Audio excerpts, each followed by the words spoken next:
De tensões, várias localidades sendo atacadas, e há quem fale também em um avanço crucial nesta semana para a tomada de Kiev. Inclusive, tem uma informação preliminar que indicaria que essa tomada de poder iria ocorrer na próxima quarta-feira. Já há informações em relação ao avanço das tropas de Vladimir Putin à capital ucraniana. Essa informação de que a cidade seria atacada na quarta-feira seria o dia D. Essa informação procede? Então, existe muita expectativa, mas é muito difícil saber o que as tropas russas seus generais estão planejando. O que a gente conseguiu ver de concreto foi a entrada das tropas em diversas cidades que ficam no entorno, nos subúrbios aí de Kiev. Informações de inteligência britânica dizem que eles estariam aí a 20, 25 quilômetros da capital. Mas, na prática, as forças precursoras, a gente chama as forças de reconhecimento da Rússia, elas já estão em combate com os defensores de Kiev, mas o ataque principal ainda não aconteceu. Provavelmente eles vão utilizar a doutrina que eles vêm utilizando, os russos vêm utilizando aí com as outras cidades, que é cercar a capital, fazer um bombardeio muito pesado durante dias e dias e dias, bombardeando para tentar enfraquecer aí a resistência e depois mandar ondas sucessivas aí de blindados, de infantaria, de tropas para tentarem conquistar a cidade. Então não é uma cidade que deve cair do dia para a noite. A gente acha difícil a gente marcar aí uma data. Talvez quarta-feira possa começar os bombardeios, mas esses bombardeios ainda eles devem durar muito tempo. A Rússia não vai entrar, seria um combate urbano, seria muito penoso. A Rússia teria muitas baixas. Então provável que eles tentem castigar essa cidade com muito fogo de artilharia antes de mandarem as tropas efetivamente tentarem tomar aí o centro da cidade e o objetivo político principal, tomar o Palácio Presidencial e, se conseguirem, capturar o presidente Volodymyr Zelensky. E também com a gente para analisar os assuntos mais importantes da guerra na Ucrânia, Diogo Schelp, a quem eu agradeço pela participação. Peço, por gentileza, uma pergunta para o nosso correspondente na Ucrânia, Luiz Kawaguchi. Boa tarde a todos. Boa tarde, Luiz. Luiz, a explicação que você deu sobre a estratégia, a doutrina russa nessa possível tomada de Kiev é muito importante, porque remete à estratégia que a Rússia usou, por exemplo, na Síria. Cidades como Alepo foram justamente primeiro cercadas por tropas do ditador Assad e bombardeadas, intensamente bombardeadas pela Força Aérea Russa. E só depois eles então tomaram essas cidades. No entanto, o efeito dessa doutrina é uma morte muito grande, de grande número de civis. Como que Kiev está se preparando para essa possibilidade, para essa estratégia ser adotada lá, com alvos civis inevitavelmente sendo atingidos? Diogo, obrigado pela pergunta. Eu tive em contato hoje com alguns combatentes que estão em Kiev, falei com eles aí pelo WhatsApp, e eles dizem que a situação está cada vez de maior medo em Kiev, medo dessa invasão russa. Eles se dizem preparados para enfrentar, dizem que não vão abandonar as suas posições, mas estão com medo. Um desses combatentes me afirmou que está difícil também obter comida. Ele diz que você chega num supermercado, você tem que chegar, eles combatem à noite, os combatentes, a maioria dos combates acontecem à noite. Aí de manhã eles têm um tempo de folga, então eles vão para o supermercado, eles têm que ficar aí desde as 9 da manhã até as 3 da tarde nas filas para conseguir comprar um pouco de comida. Obviamente eles não vão todos os dias, eles se revezam para fazer isso, mas diz que a situação aí de alimentos está cada vez mais escassa e que estão tendo escaramuças, ou seja, pequenos combates aí entre tropas blindadas russas e a infantaria ucraniana nos subúrbios de Kiev. Diz que isso está acontecendo todas as noites aí. Provavelmente é o que os analistas militares chamam aí de reconhecimento em força, ou seja, você manda um blindado, você manda alguns blindados tentarem atacar uma posição dos defensores ucranianos, não que eles queiram de fato tomar aquela posição, mas eles querem saber de onde vêm os tiros, qual a quantidade de tiros acerta aqueles blindados, para eles depois plotarem no mapa, eles planejarem quais são os locais que têm que ser atacados pela artilharia, por exemplo, ou atacados aí durante o ataque principal. Então, resumindo, as informações que chegam de Kiev é que está muita apreensão, ruas completamente vazias, explosões a todos os momentos, e eles relatam sempre um rumor, ou seja, um barulho que não para, mas à distância de explosão e tiros, uma coisa que fica uniforme, como se fosse um barulho, você não consegue identificar que armas que estão atirando, mas é um barulho da guerra que não para em nenhum momento. Diogo Schelp.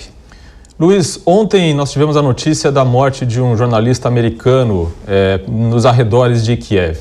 Obviamente, a polícia ucraniana acusou soldados russos de terem feito os disparos, mas há dúvidas em relação a isso. Há, por exemplo, a possibilidade de que ele tenha sido morto por engano, em fogo cruzado, ou por uma milícia ucraniana que estão muito nervosos, né? Não tem um treinamento militar muito adequado, estão armados e possivelmente podem ter confundido aí o veículo do jornalista com possivelmente um veículo inimigo. Você tem alguma informação sobre isso? Como essa morte está repercutindo aí na Ucrânia? Olha, essa morte está repercutindo principalmente aí nos veículos de mídia. Alguns resolveram se retirar para a Polônia por conta disso, mas lembrando que Irpin, onde aconteceu essa morte, ela está a mais de 500 quilômetros de Lviv. Irpin, de fato, é uma cidade perigosíssima, não só para os jornalistas, mas principalmente para os seus habitantes. Ela está sob um bombardeio constante, não tem rotas de saída de carro, as pontes foram destruídas, então as pessoas necessariamente têm que sair a pé. E as tropas russas estão num combate aí casa a casa com as tropas ucranianas. Então, de fato, se a morte desse jornalista, do jornalista americano, não está explicada ainda como que aconteceu. De fato, um jornalista que estava junto com ele falou que o carro dele foi atingido por tiros, mas é muito difícil saber quem que disparou contra esse veículo. O resultado disso aí foi que alguns jornalistas ficaram receosos, não os jornalistas que estão aqui em Lviv, que sabem que essa cidade aqui não é um alvo militar, está sendo considerado um porto seguro aqui no oeste da Ucrânia, mas as suas redações aí no exterior mandaram alguns retornarem, pararem de se corresponder por questões de segurança. É tudo um cenário que a gente tenta apenas analisar e tentar um pouco adivinhar o que vai acontecer, mas a princípio não teria razão desse oeste da Ucrânia ser atacado da mesma forma que Irpin está sendo atacado. Irpin é uma cidade que fica no subúrbio de Kiev. Os russos têm que conquistar essas cidades para de lá lançar o ataque principal contra Kiev ou fazer um cerco contra Kiev. Então é compreensível que lá a situação esteja muito mais perigosa. Agora, Luiz, diante do acirramento das tensões, a notícia, claro, da morte desse jornalista que rodou o mundo, conta pra gente qual é a situação dos ucranianos que querem deixar o país, porque Lviv é um importante corredor de saída do país e também acaba servindo de termômetro, né? O que você tem observado por aí? Um aumento de contingente diário? Sim, eu acho que o que eu observei, pelo menos entre ontem e hoje, foram mais pessoas do que o normal se dirigindo à estação ferroviária e para a estação rodoviária. Por quê? Porque durante o fim de semana ocorreram ataques em cidades mais a oeste do país, ou seja, foram atacadas inclusive uma base militar que fica a cerca de 25 quilômetros da fronteira com a Polônia. Então, o que as pessoas pensaram? Olha, os russos têm condições de atacar até aqui que está próximo da fronteira com a Polônia. A gente, analisando os armamentos dos russos, a gente sabia que isso poderia acontecer, eles têm essa capacidade. Só que como não havia acontecido até então, exceto no primeiro dia, onde houve um ataque geral aí ao país, e a população achou que essa região aí não sofreria nenhum ataque. Então, muita gente está se dirigindo aí para a estação ferroviária, para a estação rodoviária, para tentar deixar o país em direção à Polônia ou à Eslováquia. O perigo real que pode acontecer é se os russos continuarem a atacar. Por que eles disseram que eles atacaram essa região? Para tentar cortar linhas de suprimento, por onde estavam entrando armas da OTAN para os combatentes ucranianos. Então eles atacaram uma base militar onde eles acreditavam que essas armas estavam sendo estocadas e disseram que passariam a atacar comboios. Esses comboios se deslocam por estradas e são as mesmas estradas que os refugiados usam para sair do país. Então, se começar a haver ataques em estradas, talvez sim a situação se agrave. Mas, por enquanto, não há informações de que isso vai acontecer.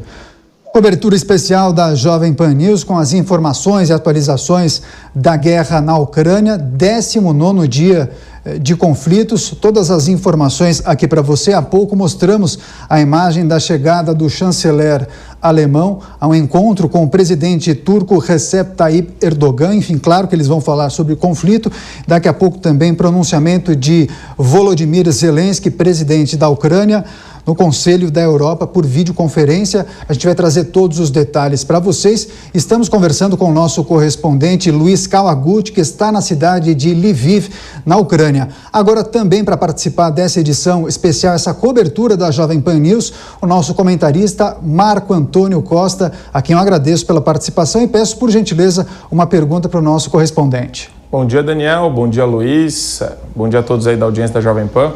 Luiz, eu gostaria de saber se você recebeu já alguma atualização a respeito do número de mortos, de civis mortos, e se existe aí um relato também por parte do governo ucraniano da estimativa que eles têm de militares russos mortos e militares ucranianos. O número de baixas em geral do conflito até hoje. E tem uma pergunta que eu gostaria de fazer até a nível de curiosidade. Um conflito como esse, na Ucrânia, ele remete, na minha concepção, a uma oportunidade para pessoas também que têm aí uma índole ruim, psicopatas, grupos terroristas. Existe alguma repercussão disso a respeito dentro do conflito, nas cidades ucranianas, que pode ocorrer junto aí, aproveitando o pretexto da guerra, aproveitando o pretexto da situação, seja um grupo separatista, sejam milícias armadas? Existe alguma repercussão nesse sentido? Olá, Marcos, sempre um prazer falar contigo, obrigado pela pergunta. Eu não tenho atualizações aí sobre mortos por enquanto, mas eu acho complicado a gente tentar fazer aí esses balanços em cima do que é divulgado tanto pelo governo ucraniano quanto pelo governo russo, porque existe uma guerra de informações. Para se ter ideias de baixas, aí o governo russo estava falando em torno de 1.000 e poucas baixas em suas tropas, e o governo ucraniano estava falando em cerca de 12 mil. O governo britânico, seus aliados, falaram em cerca de 6 mil. Então é muito difícil a gente saber o número de baixas, quem que está ganhando, quem que está perdendo. O que a gente consegue ver aí são informações práticas, por exemplo, quais cidades foram tomadas, quais não foram tomadas, se o fluxo de refugiados está aumentando ou se está diminuindo. Agora, a contagem de mortos, de feridos, ela é muito, muito complicada num cenário de guerra.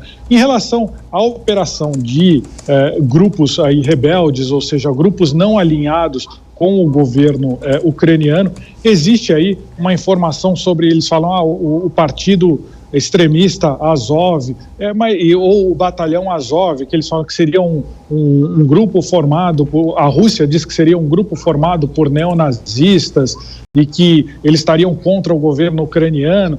A gente viu acontecer em outras guerras de grupos que acabam sendo armados e eles são bastante úteis durante o conflito e depois que acaba o conflito eles se tornam um problema para o governo. Até agora, a gente não tem nenhuma informação concreta de que existam batalhões neonazistas, ou existe essa história de o batalhão Azov, mas não tem uma informação concreta de que ele seria um batalhão rebelde. Na verdade, é um batalhão formado por voluntários, por nacionalistas, por patriotas que defenderam a cidade de Mariupol em 2014, tanto que em 2014, quando a Rússia levou aí as províncias separatistas de Donetsk e Luhansk e conquistou a Crimeia, esse grupo de voluntários, muitos deles com treinamento militar, conseguiu impedir a queda da cidade de Mariupol naquela época e continua lutando ali na região. Mas muito que se fala sobre eles serem nazistas, eles serem extremistas, parece muito mais propaganda de guerra.